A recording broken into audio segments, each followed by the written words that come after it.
নদিয়ার ভারত বাংলাদেশ সীমান্তবর্তী এলাকায় বিরাট সাফল্য বিএসএফের। তাদের হাতে আটক 30টি সোনার বিস্কুট সহ 3 পাচারকারী। ওই 30টি সোনার বিস্কুটের আনুমানিক বাজার মূল্য 2,48,49,920 টাকা।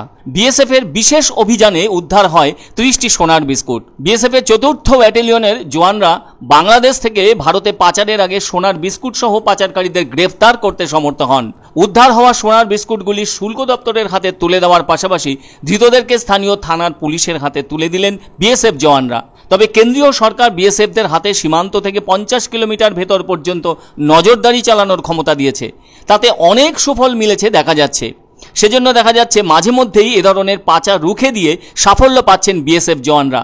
যেমন গত 8ই জুন নদিয়া জেলার ভারত বাংলাদেশ সীমান্তে গেদের কাছে কৃষ্ণগঞ্জ থানার অন্তর্গত টুঙ্গিতে টহলদারি চালানোর সময় পাচারের আগে বিপুল পরিমাণ সোনার বার ও সোনার বিস্কুট বাজেয়াপ্ত করেছিল বিএসএফ জওয়ানরা। মূল জায়গাটি ছিল কাজীবাগান এলাকা।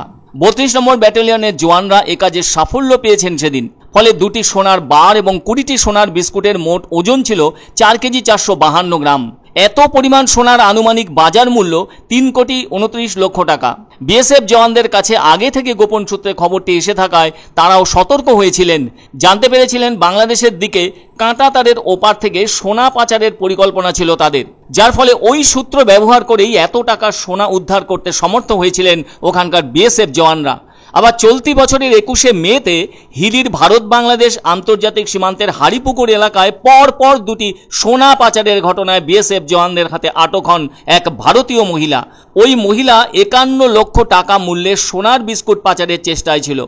আসলে হাড়িপুকুর এলাকা হলো উন্মুক্ত সীমান্ত, এদিকে ওই মহিলার বাড়িও ওই হাড়িপুকুর এলাকায়। ফলে দেখা যাচ্ছে দক্ষিণ দিনাজপুর জেলার 3 দিক দিয়ে ভারত বাংলাদেশ সীমান্ত থাকায় চোরা কারবারিরা ওই অঞ্চলকে চোরা কারবারের স্বর্গরাজ্য বানিয়ে ফেলেছে। ঠিক 16ই মে ওই হাড়িপুকুর এলাকায় জিন্নাত আলী মণ্ডল নামে এক যুবককে সোনার বিস্কুট পাচারের কারণে আটক করেছিল ওখানকার বিএসএফ জওয়ানরা।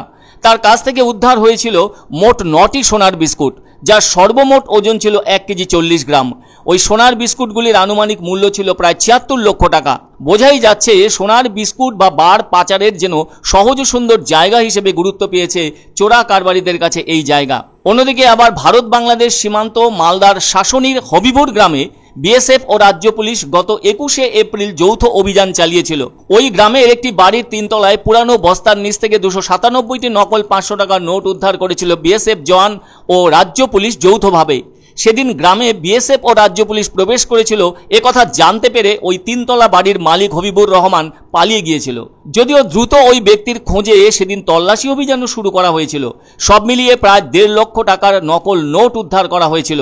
আসলে দেখা যাচ্ছে বিএসএফ এর হাতে বিভিন্ন ভারত বাংলাদেশ সীমান্তের নানা জায়গা থেকে হয় সোনার বার, নয়তো সোনার বিস্কুট কিংবা নকল নোট উদ্ধারের ঘটনা ঘটেই চলেছে।